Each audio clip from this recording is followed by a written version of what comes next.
충격적인 사실을 하나 말씀드리겠습니다. 병원에서 비타민 D 수치가 정상이라는 말을 듣고 안심하셨나요? 모든 것이 괜찮다고 생각하셨을 겁니다.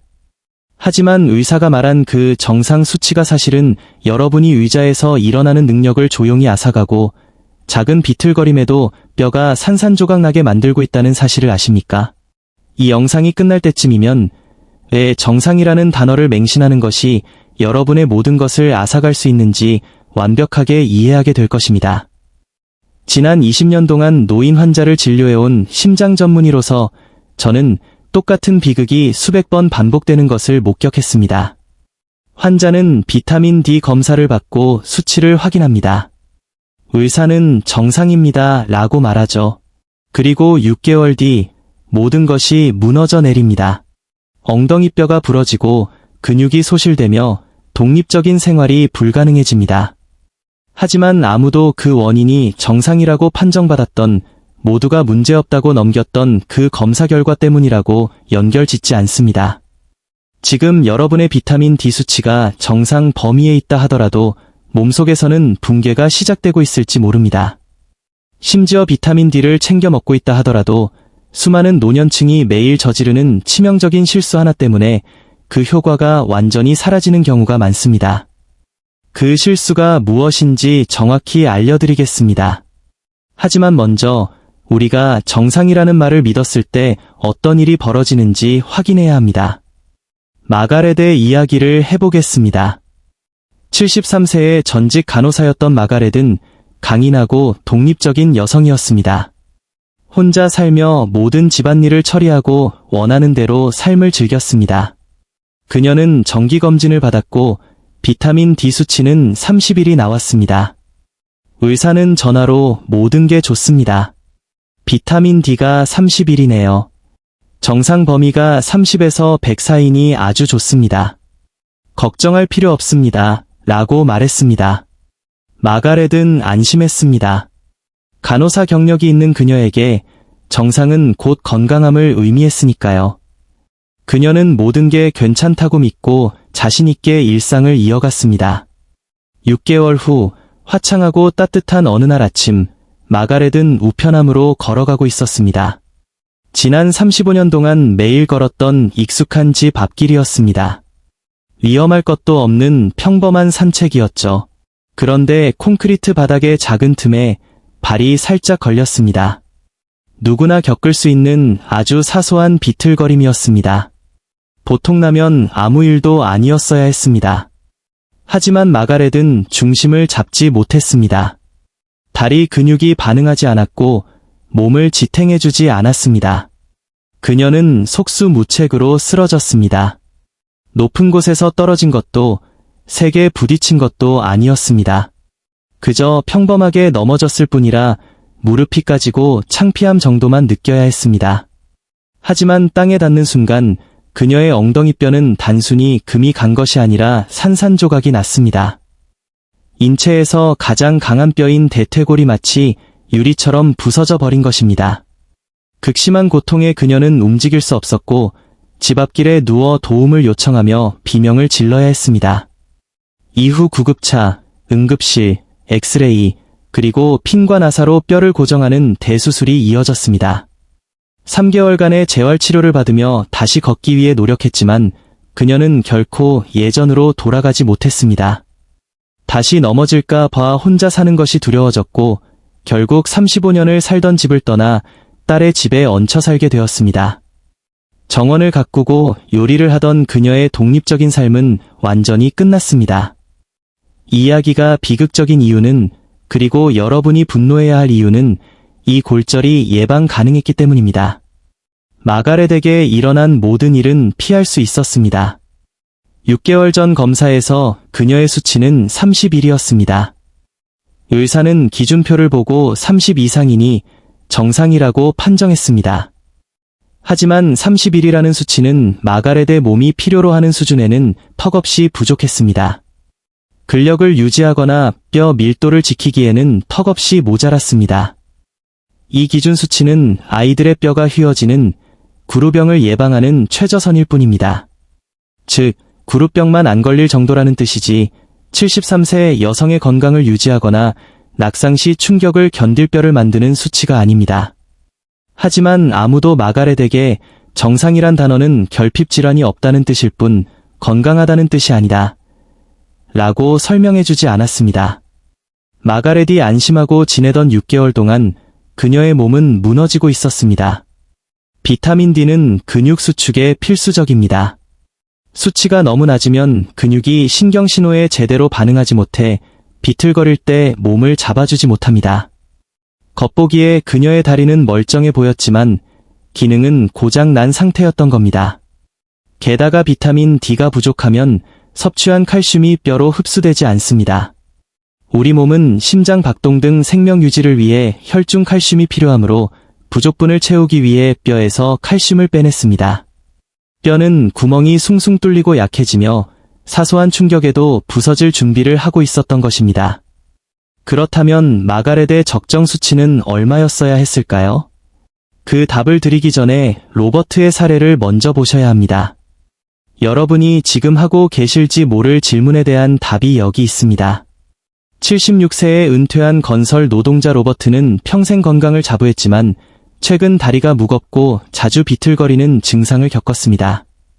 병원 검사 결과 신경계는 이상이 없었고 비타민 D 수치는 33, 즉 정상이었습니다.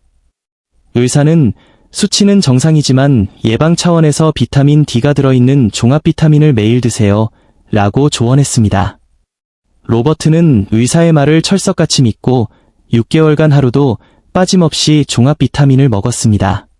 하지만 증상은 악화되었고 결국 식탁 의자에서 일어서다 다리에 힘이 풀려 주저앉고 말았습니다. 그가 저를 찾아왔을 때 저는 그가 먹던 종합 비타민 병을 확인했습니다. 그리고 수백만 명의 노인이 저지르는 첫 번째 실수를 발견했습니다.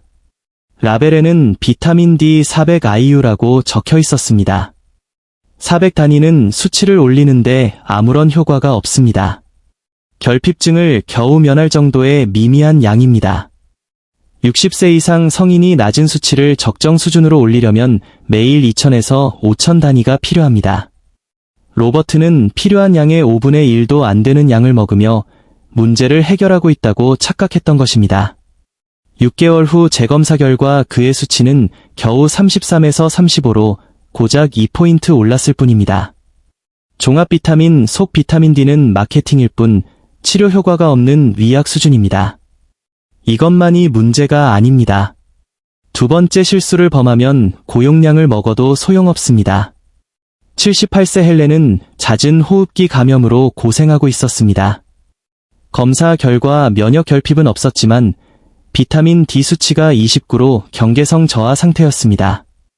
의사는 종합 비타민 대신 진짜 비타민 D 보충 제2000 단위를 처방했습니다. 그녀는 매일 아침 공복에 물과 함께 약을 먹었습니다. 3개월 후 수치는 겨우 30이었습니다. 의사는 흡수가 안 되나 보다 하고 용량을 4000 단위로 늘렸습니다. 헬렌은 계속해서 아침 공복에 물과 함께 복용했습니다. 3개월 뒤 수치는 36. 약간 올랐지만 여전히 부족했고 그녀는 여전히 자주 아팠습니다. 제가 헬렌에게 언제 비타민을 드십니까? 라고 물었을 때 그녀는 아침에 일어나자마자 공복에 먹는다고 답했습니다. 바로 이것이 결정적인 실수입니다. 비타민 D는 지용성입니다. 비타민 C처럼 물에 녹지 않고 지방에 녹습니다. 지방이 포함된 음식과 함께 먹지 않으면 체내 흡수율이 20에서 30%에 불과하고 나머지는 배출됩니다. 헬렌이 4000 단위를 먹었어도 실제로는 1200 단위밖에 흡수하지 못한 셈입니다. 저는 그녀에게 계란, 아보카도 토스트 등 지방이 있는 아침 식사와 함께 복용하라고 지시했습니다. 3개월 후 그녀의 수치는 61로 급상승했습니다. 놀랍게도 지긋지긋한 감염병이 완전히 사라졌습니다. 단순히 복용 타이밍을 바꾼 것만으로 면역 시스템이 비로소 제 기능을 하게 된 것입니다. 지금까지의 사례를 통해 비타민 D 섭취의 핵심을 아셨을 겁니다. 하지만 왜 28에서 35 수준의 정상 수치가 위험한지 더 깊이 이해해야 합니다. 75세 도로시는 정원 가꾸기가 취미였지만 근력이 약해져 결국 취미를 포기했습니다. 그녀의 비타민 D 수치는 28로 정상 범위의 끝자락이었습니다. 하지만 수년 전 32에서 시작해 서서히 떨어지는 동안 그녀는 심각한 별표 근감소증, 사어코퍼니어 별표를 겪었습니다. 비타민 D가 일정 수준 이하로 떨어지면 근육 합성이 줄고 근섬유가 죽습니다. MRI 연구에 따르면 비타민 D 수치가 30 미만인 노인은 50 이상인 사람보다 근육량이 20에서 30% 적습니다. 도로시는 정상 판정을 받는 동안 근육을 잃고 있었던 것입니다. 우리는 5천 단위 처방과 운동을 통해 그녀의 근력을 천천히 회복시켰습니다. 71세 토마스는 뼈 건강을 위해 매일 칼슘 1200mg을 복용했지만 골다공증으로 악화되었습니다. 이유는 비타민 D 수치가 35였기 때문입니다. 비타민 D가 충분하지 않으면 장에서 칼슘 흡수율은 10에서 15%에 불과합니다. 토마스가 먹은 칼슘 대부분은 버려졌고 오히려 혈중 칼슘 농도를 맞추기 위해 부갑상선 호르몬이 분비되어 뼈를 녹이고 있었습니다. 비타민 D 수치를 58로 올리자 비로소 칼슘 흡수가 정상화되고 뼈 손실이 멈췄습니다. 마지막으로 리차드의 사례는 비타민 D가 뼈와 근육을 넘어 자아를 잃는 문제와 연결되어 있음을 보여줍니다. 79세 전직 교수인 리차드는 기억력 감퇴와 인지 저하로 초기 알츠하이머 진단을 받았습니다. 신경과에서는 약물을 처방했지만 그의 비타민 D 수치 32는 간과했습니다. 뇌는 비타민 D 수용체로 가득 차 있습니다. 기억을 담당하는 해마와 사고를 담당하는 피질 모두 비타민 D가 필요합니다. 비타민 D가 부족하면 뇌의 염증이 증가하고 독성 단백질인 베타 아밀로이드가 더 빨리 쌓입니다. 연구에 따르면 비타민 D 수치가 30 미만인 사람은 치매 위험이 53%나 높습니다. 심지어 뇌의 물리적 부피가 줄어듭니다. 리차드에게 매일 5천 단위의 비타민 D를 식사와 함께 복용하게 했습니다. 3개월 후 수치는 62가 되었고 믿기 힘든 일이 벌어졌습니다. 인지 기능 저하가 멈추고 기억력이 일부 회복되어 다시 책을 읽고 대화를 할 수 있게 된 것입니다. 정상이라고 불렸던 수치를 최적으로 바꿨을 뿐인데 그는 잃어버릴 뻔한 자신의 삶을 되찾았습니다. 이 6명의 사례는 모두 비타민 D 수치가 28에서 35 사이, 즉 병원에서 정상이라고 부르는 범위에 있었습니다. 하지만 그 정상은 19세기 그룹병을 예방하는 기준일 뿐입니다. 여러분이 원하는 낙상 방지, 뼈 건강, 면역력, 치매 예방을 위한 연구 결과들은 일관되게 비타민 D 수치 50에서 80을 권장합니다. 이제 여러분이 따라야 할 완벽한 프로토콜을 정리해드립니다. 검사, 병원에서 25하이드록시 비타민 D, 혈액 검사를 요청하십시오. 수치 확인, 정상입니다라는 말만 듣지 말고 정확한 수치를 확인하여 적으십시오. 50 미만이라면 조치가 필요합니다. 제품 선택, 반드시 별표 비타민 D3, 콜레칼시페롤, 별표를 구입하십시오. D2는 효과가 떨어집니다. 용량 설정, 수치가 30 미만이면 5천 단위, 30에서 40이면 4천 단위, 40에서 50이면 2천에서 3천 단위를 선택하십시오. 섭취 방법, 반드시 별표 지방이 포함된 식사, 계란, 견과류, 오일 등 별표와 함께 드십시오. 이것은 필수입니다. 재검사, 3개월 후 다시 검사하여 수치가 오르고 있는지 확인하십시오. 사람마다 흡수율이 다릅니다. 유지, 목표 수치인 50에서 80에 도달하면 그 용량을 평생 유지하십시오. 중단하면 수치는 다시 떨어집니다. 관찰, 근력, 균형 감각, 기분, 기억력이 좋아지는지 몸의 변화를 느끼십시오. 5천 단위가 위험할까 봐 걱정되십니까? 비타민 D 독성은 혈중 수치가 150을 넘어야 발생하며 이는 매일 5만 단위를 수개월간 먹어야 가능한 수치입니다. 진짜 위험은 과잉 섭취가 아니라 부족입니다. 여러분의 비타민 D 수치는 여러분이 독립적인 삶을 유지하느냐 아니면 누군가의 돌봄을 받느냐를 결정짓는 중요한 열쇠입니다.